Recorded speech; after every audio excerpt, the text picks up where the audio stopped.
اس video میں ہم budget line کے تصور پہ بات کریں گے۔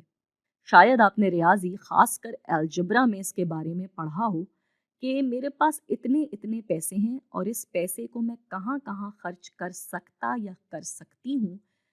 بجٹ لائن کا تصور کچھ ایسا ہوتا ہے۔ اس کو مزید سمجھنے کے لیے ہم پہلے اس کا تصور سمجھیں گے، پھر اس کو روپوں کی مثال سے سمجھیں گے۔ مثال لیتے ہیں کہ ہماری آمدنی ہے الف، جو کہ 1 مہینے میں ختم ہو جاتی ہے۔ تو مطلب ہوا کہ ہماری آمدنی ہمارے اخراجات کے برابر ہے اور کوئی بچت نہیں ہوتی۔ سمجھنے کی آسانی کے لیے تصور کرتے ہیں کہ اس دنیا میں صرف 2 ہی چیزیں ہیں جن پہ ہم اپنی آمدنی کو خرچ کر سکتے ہیں۔ ظاہر ہے اصل زندگی اس سے مختلف ہے، مگر ہم ایسا صرف اس کو سمجھنے کے لیے کر رہے ہیں۔ چلیں وہی چیزیں لیتے ہیں جو پچھلی ویڈیوز میں لی تھیں، یعنی چاکلیٹ اور پھل۔ چاکلیٹ بارز یا ٹکڑوں میں خریدی جائے گی اور پھل پاؤنڈ میں۔ تو اب ہمارے اخراجات کیا ہوں گے؟ اس کا حساب لگانے کے لیے ہم چاکلیٹ کی فی ٹکڑا قیمت کو ضرب دیں گے اس کی مقدار سے، پھر اس میں جمع کریں گے وہ پیسہ جو کہ پھل کی فی پاؤنڈ قیمت کو اس کی مقدار سے ضرب دے کر حاصل ہوگا۔ مثال کے طور پہ ہماری آمدنی یعنی الف ہے 20 روپے، چاکلیٹ کی فی ٹکڑا قیمت ہے 1 روپے اور پھل کی فی پاؤنڈ قیمت ہے 2 روپے۔ ایسے میں ہم مقدار کا اندازہ ان چیزوں کے ہوتے ہوئے کر سکتے ہیں اور پھر ان کا گراف بنا لیتے ہیں۔ تو عمودی محور پہ ہم لیں گے چاکلیٹ کی مقدار اور افقی پہ پھل کی۔ تو سب سے پہلے کسی ایک کی مقدار ڈھونڈ لیتے ہیں تاکہ دوسرے کی ڈھونڈنا مزید آسان ہو جائے۔ تو پہلے نکالتے ہیں چاکلیٹ کی مقدار۔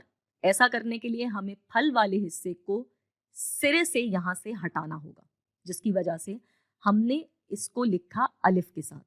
یہ دونوں کٹ گئے، پھر اس کو تقسیم کریں گے چاکلیٹ کی قیمت سے، تو یہ آئے گا یہ جواب، یعنی چاکلیٹ کی مقدار کے برابر ہے۔ اب ہم اس میں اپنے تصور کیے ہوئے ہندسے ڈال دیں گے اور یہ آ جائیں گے ان کے جواب۔ یہاں جو آمدنی کو قیمت سے تقسیم کیا تھا اس نے دکھایا ہے ہمیں اصل آمدنی۔ اس کو اصل آمدنی اس لیے کہتے ہیں کیونکہ یہ ایسے پیسے کی نشاندہی کر رہا ہوتا ہے جو کہ ہمیں اس چیز کے خریدنے کی استطاعت دکھاتی ہے، نہ کہ صرف وہ پیسہ جو کہ کسی کام کے بدلے ہمیں ملا ہو۔ یعنی 20 روپے کی آمدنی سے جو 1 روپے کی چاکلیٹ کے 20 حصے لیے جا سکتے ہیں وہ ہماری اصل استطاعت ہے، نہ کہ محض تنخواہ۔ اور اس طرف ہم نے جب پھل کی قیمت نکالی تو یہاں پہ روپے تو آپس میں کٹ جاتے ہیں، مگر چاکلیٹ کا ٹکڑا اور پھل کا پاؤنڈ بچ جاتا ہے، جس کی وجہ سے ان کو ریاضی کے انورس کے طریقے سے حل کیا، جس کا جواب آیا 2 ٹکڑے چاکلیٹ فی پاؤنڈ پھل۔ اس کا مطلب یہ ہوا کہ یہ اس کی لاگت موقع ہے، یعنی یہ یہاں دکھا رہا ہے کہ اگر پھل کا 1 پاؤنڈ خریدنا ہے تو چاکلیٹ کے 2 ٹکڑے قربان کرنے ہوں گے۔ یعنی یہ ہوئی ہماری ریلیٹو یا نسبتی قیمت پھل کی۔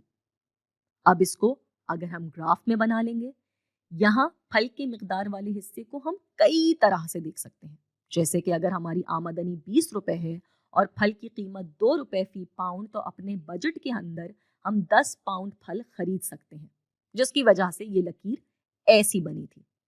اس کو الجبرا کے حساب سے ہم ایسے بھی دیکھ سکتے ہیں کہ چاکلیٹ کی مقدار ہے 20 اور پھل آتا ہے -2، مطلب پھل کے ہر پاؤنڈ پہ ہم چاکلیٹ کے 2 ٹکڑے کھو رہے ہیں۔ تو یہ والی جو لکیر ہے یہ ہمیں دکھاتی ہے کہ چاکلیٹ کی کتنی مقدار پہ پھل کی کتنی مقدار پائی جا سکتی ہے، اور یہی ہے ہماری بجٹ لائن۔